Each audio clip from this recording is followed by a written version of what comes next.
Nursery సమయంలో తక్కువ ఉష్ణోగ్రతలు ఉన్నట్లయితే నారు మొక్కలు పెరిగే అవకాశం తక్కువగా ఉంటుంది. కాబట్టి ఆ సమయంలో నారుమడిలో తీసుకోవాల్సిన యాజమాన్య పద్ధతులు ఏ విధంగా ఉంటాయి, ఏ విధంగా నారుమడిని పెంచుకోవాలి. తీసుకున్నట్లయితే ఉదాహరణకు రబీలో యాసంగి పంట కాలంలో నారుమడి యాజమాన్యం చూసుకున్నట్లయితే ఈ నారుమడిలో తక్కువ ఉష్ణోగ్రతల వల్ల డిసెంబర్ 15కు మనము రికమెండ్ చేయడము డిసెంబర్ 15 వరకల్లా నాట్లు వేసుకోవాలని చెప్తాం. కాబట్టి ఆ సమయంలో రాష్ట్రంలో తక్కువ ఉష్ణోగ్రతలు అతి తక్కువ రాత్రి సమయాల్లో అతి తక్కువ ఉష్ణోగ్రతలు నమోదవుతాయి. కాబట్టి ఆ ఉష్ణోగ్రతలో మొక్క పెరుగుదల తక్కువగా ఉంటుంది.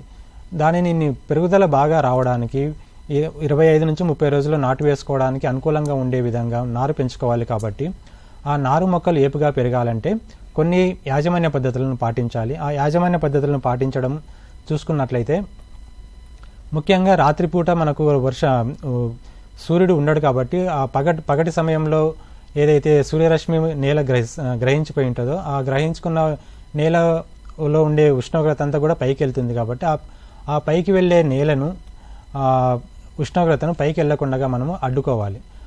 ఎలా అడ్డుకోవాలని చూసుకున్నట్లయితే మనకు రబీ నారుమడులు తక్కువ విస్తీర్ణంలో సాగు చేస్తాం. కాబట్టి ఈ నారుమడుల పైన రాత్రి సమయంలో పట్టాలు కప్పి ఉంచాలి.